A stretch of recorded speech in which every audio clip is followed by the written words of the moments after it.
मेरे husband government के एक ख़ास इदारे से ताल्लुक़ रखते थे इसीलिए कि अब वो रिटायर हो चुके हैं। मुलाजमत के दौरान हम अक्सर घर बदलते रहे। कुछ घर तो बहुत ही पुरसुकून थे और कुछ घर बहुत भारी महसूस होते थे। कोशिश करूंगी कि अपने सारे एक्सपीरियंसेस आपके साथ शेयर करूं। अभी तो एक ऐसे बंगलों का जिक्र करूंगी जो मेरे लिए बहुत भारी रहा और उस घर ने जो असरात मेरे जहन पे छोड़े उनसे निकलते निकलते मुझे काफ़ी वक्त लगा। मैं एक ऐसी फैमिली में पड़ी हुई कि जिधर जादू जिन्नात वगैरह की बातें ज़्यादा नहीं की जाती थी। शायद हमारा इतना यकीन नहीं था इन पर उस वक्त, इसलिए हम डरते भी कम थे। लेकिन कहते हैं ना कि हकीकत जब खुद को मनवाना चाहती है तो फिर ऐसा खेल खेलती है कि उसको माने बिना कोई चारा नहीं रहता। तो हमारी शादी को हुए 6 साल हो गए थे। हस्बैंड की पोस्टिंग उस वक्त वाह कैंट में हुई। मेरा बड़ा बेटा 2 साल का हो चुका था। हम उसकी दूसरी बर्थडे ससुराल में मना कर ही वाह कैंट शिफ्ट हुए थे। बंगला तो बहुत अच्छा था, खास करके हमारी फैमिली के हिसाब से तो बहुत ही बड़ा। फर्निश्ड बंगलो था, 3 सर्वेंट्स भी थे उधर। घर का ज्यादातर काम सर्वेंट्स की जिम्मेदारी थी। गर्ज की एक पुरसुकून जिंदगी थी। हमें उस बंगले में रहते हुए महीना हो गया था। जैसा मैंने पहले जिक्र किया कि हम इन बातों पर यकीन कम ही रखते थे, तो इस पूरे महीने में अगर कुछ हुआ भी होगा तो हमने ज्यादा महसूस नहीं किया था, सिवाय इसके कि मुलाजिम कभी कभी ऐसी बातें कहते कि बीबी नमाज की पाबंदी किया करें, मगरिब के बाद लॉन में गैर ज़रूरी ना जाया करें। हम अक्सर रात में खाने के बाद घर के पिछले हिस्से में चहलकदमी किया करते थे, तो उस पर भी एक मुलाजिम थे ज़ईफ़, उनको एतराज़ होता था। हम लोगों ने अपने रहने के लिए जो रूम सेलेक्ट किया था उसकी ख़ास बात ये थी कि उसका एक दरवाज़ा तो घर के अंदर था, लेकिन साथ ही उसका एक दरवाज़ा डायरेक्ट लॉन के अंदर खुलता था और साथ ही एक बड़ी सी खिड़की भी। हमें वो रूम बहुत पसंद आया था इसी वजह से, लेकिन वही जो एक ज़ईफ़ मुलाजिम थे उन्होंने एक दिन मेरे हस्बैंड को अकेले में कहा कि बेहतर है कि आप इस रूम को खाली कर दें। वजह पूछने पे उन्होंने कोई ख़ास वजह तो बताई नहीं, बस इतना कहा कि बारिश होती है तो इस रूम में पानी भर जाता है। हमने भी उनकी बात को बस हवा में उड़ा दिया कि जब बारिश होगी तो देखा जाएगा। एक रोज़ यूं हुआ कि सुबह सुबह हस्बैंड हस्ब मामूल अपनी ड्यूटी पे चले गए। हाउस हेल्प अपने कामों में लग गई और मुझे जागते जागते 9 बज गए। अब मैं फ्रेश होने के बाद ड्रेसिंग टेबल पे बैठी बाल बना रही थी कि शीशे में एक लम्हे को मुझे ऐसा लगा कि मेरे हस्बैंड वॉशरूम से निकलकर बैठ भी गए हैं। अब ये हो नहीं सकता था क्योंकि कुछ लम्हे पहले ही तो मैं वॉशरूम से बाहर निकली थी और हस्बैंड भी ड्यूटी पे जा चुके थे। तो मैं चौंक के पीछे मुड़ी, लेकिन कोई नहीं। फौरन से मिरर में देखा तो वाकई अब मुझे वहां पे कोई नजर ना आया, लेकिन इतना ज़रूर था कि मेरी आंखें धोखा नहीं खा रही थी, इसलिए मैं उठी और जाकर दोबारा से वॉशरूम में झांका। अब वहां पे किसी को नहीं पाया तो फिर मैं बाहर लॉन में जाके देखने लगी। लॉन में भी उस वक्त कोई नहीं था। हस्बैंड की गाड़ी भी वहां नहीं खड़ी थी, तो इसका मतलब साफ था कि वो ड्यूटी पे वाकई में जा चुके हैं। मैं झुंझलाती हुई वापस रूम में आई तो देखा कि जिस ड्रेसिंग टेबल के साथ बैठी बाल बना रही थी वो अपनी जगह से काफी दूर तक कारपेट के साथ खिसकी हुई थी। किसी का अचानक से दिख जाना, कोई झलक दिखना, इसको तो खैर इग्नोर किया जा सकता था, लेकिन बाकायदा ड्रेसिंग टेबल का इतनी दूर तक सरका हुआ होना यह गैर मामूली बात थी। और मुझे पहली बार उस बंगले में वाकई में डर महसूस हुआ था। जब मुझे उसका कोई तसल्ली बख्श रीज़न समझ में नहीं आया तो मैंने हस्बैंड को फ़ौरन कॉल कर दी, उनको ये सारा मामला बताया।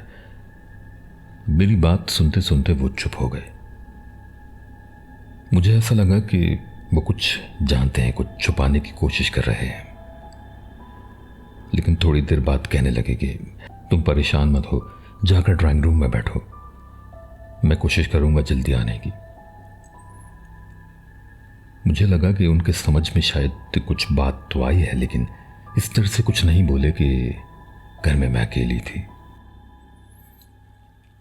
असर के बाद वो घर वापस आ गए और पहली बार बोले कि इस घर में कुछ मसला ज़रूर है। ये घर इतना पुरसुकून नहीं जितना महसूस होता है। ऑफिस में भी लोग इस घर के बारे में बातें करते हैं, लेकिन तफसील कोई नहीं बताता। बस एक ही बात पूछते रहते हैं कि आप सब लोग ठीक है ना, कुछ महसूस तो नहीं होता। उस रात उनके कहने पे हम ड्राइंग रूम में सोए और दूसरे रोज उन्होंने छुट्टी लेकर हमारा रूम चेंज कर दिया। अब 2 दिन और गुजर गए। इन 2 दिनों में कुछ खास महसूस नहीं हुआ, सिवाय हमारे बच्चे के, जो वैसे तो बहुत पुरसुकून रहता था लेकिन अब काफी डिस्टर्ब हो गया था, बहुत ज्यादा रोने लगा था। हम परेशान होकर उसे डॉक्टर के पास ले गए, लेकिन हैरत ये हुई कि क्लिनिक में खुशबाश खेलता रहा, लेकिन जैसे ही घर आए उसने फिर से रोना शुरू कर दिया। बड़ी मुश्किल से सोता और सोते सोते अचानक से जाग जाता, रोने लगता। बस इस वजह से मैं भी सुकून से न सो पाई। फजर की नमाज पढ़ी और उसके बाद सुबह में जाकर किसी वक्त मेरी आंख लगी। बस आंखें लगी होगी कि मुझे ऐसा लगा कि मेरे हस्बैंड बार बार मेरे कान में कुछ कह रहे हैं और साथ साथ हंसने भी लगते हैं। नींद काफी गहरी थी, लेकिन मैं महसूस कर रही थी कि वो अजीब तरह से हंस रहे थे। अब चूंकि नींद से तो थोड़ा बेदार हो गई थी, तो एकदम बच्चे का जो ख्याल आया तो उसको देखने के लिए घबरा के उठ बैठी। बेड पे हस्बैंड थे और ना ही कॉट में मेरा बच्चा था। शायद कुछ लम्हे को तो मुझे ऐसा लगा कि मैं कोई ख्वाब देख रही हूं, लेकिन वाकई में दोनों वहां मौजूद नहीं थे। और हैरत ये थी कि अभी कुछ सेकंड्स पहले तक तो मेरे हस्बैंड मेरे कान में कुछ कह रहे थे।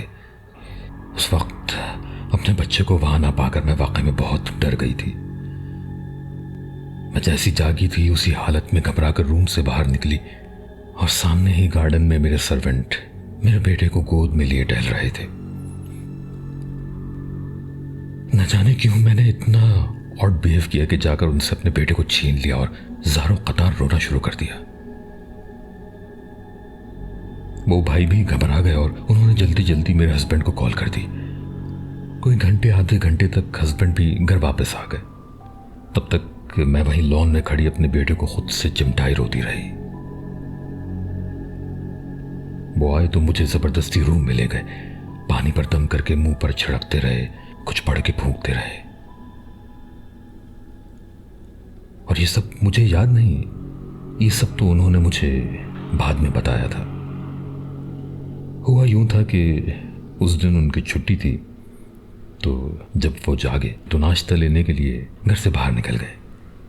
उनके सामने ही मेरा बेटा जाग गया था और रो रहा था, तो इस तरह से कि कहीं उसके रोने से मेरी आंख ना खुल जाए, उन्होंने उसको थोड़ी देर के लिए सर्वेंट को दे दिया था कि तुम इसको देखो। और बस मैं भी यूं गया और आया, और उसी दौरान मेरी आंख खुल गई। जैसे मैंने आपको बताया कि मुझे अपने हस्बैंड के हंसने की और कुछ कहने की आवाज़ आ रही थी, हालांकि वो रूम में मौजूद ही नहीं थे। मुझे तो बस ये याद आता है कि मैंने लॉन में जाकर अपने बच्चे को छीना और बस फिर मेरा जहन माउफ हो गया। या क्या हुआ अल्लाह बेहतर जाने। लेकिन वो रात बहुत वहशतनाक थी। मैं बुखार में तपती रही और हस्बैंड सारी रात जागते रहे। कभी बच्चे को गोद में लेके टहलते तो कभी मुझे देखते, दम करते, तेज तेज आवाज में कुरान की तिलावत करते जाते। सुबह हुई तो 8 बजे तक मेरी वालदा और भाई भी हमारे घर पहुंच गए। हस्बैंड ने रात में ही किसी वक्त उनको इत्तला दे दी थी मेरी तबीयत की।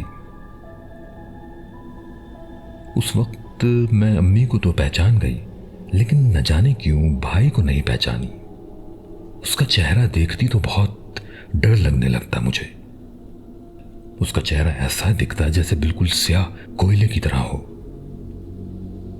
मुझे कभी समझ में नहीं आया कि ऐसा क्यों हुआ था, लेकिन सच है कि मुझे अपने भाई से उस वक्त बहुत डर लगता रहा कि मैं अम्मी से बार बार कहती कि आप इसे क्यों साथ लाई हैं, कौन है ये, इसे रूम से बाहर निकालिए। अब बस हस्बैंड ने अम्मी को जो सारी सूरत हाल बताई तो उन लोगों ने फैसला किया कि हमें इसी वक्त घर से निकल जाना चाहिए। जैसे तैसे सामान समेटा और हम लोग उसी वक्त बंगले से निकल गए और वहां से निकल के सीधे मेरे मैके की तरफ चले गए। हैरत की बात थी कि जो मैं अपनी अम्मी के घर पहुंची तो वहां जाके मुझे काफी सुकून महसूस हुआ। मेरे बेटे ने भी रोना बंद कर दिया और उस वक्त जो मैं सोई तो फिर सारी रात सोती रही और दूसरे दिन दोपहर तक जो जागी तो जहन काफी फ्रेश था। बहुत सी बातें ऐसी मैंने बताई हैं जिनका मुझे बाद में इल्म हुआ, क्योंकि मैं ऐसी कैफियत में थी कि अपनी कुछ खबर न थी। बहुत अरसे के बाद हस्बैंड ने कुछ और डिटेल्स भी मुझे बताई थी, जैसे कि वहां जो मुलाजिम रहते थे और घर के आसपास जो लोग थे उनके मुताबिक उस घर के अंदर असरात थे जो सिर्फ घर में रहने वालों पर हावी होते थे। सर्वेंट्स को कभी उनके क्वार्टर्स में तंग नहीं करते थे। हमसे पहले जितनी भी फैमिलीज वहां रहीं सभी को मुख्तलिफ शिकायतें रहीं। कहते थे अंग्रेजों के जमाने से वो बंगला था और तभी से वहां पर असरात थे। इसके अलावा हस्बैंड जिस बात से सबसे ज्यादा खौफ में आए थे, जिसकी वजह से उन्होंने डर के वो बंगला छोड़ दिया था, एक रात उनकी आंख खुली और वो वॉशरूम जाने के लिए बेड से उतरे तो विंडो के साथ जो सोफा रखा हुआ था उस पर 2 लोग बैठे हुए मुस्कुराते हुए उन्हें देख रहे थे। और वो 2 लोग कौन थे? एक मैं थी और एक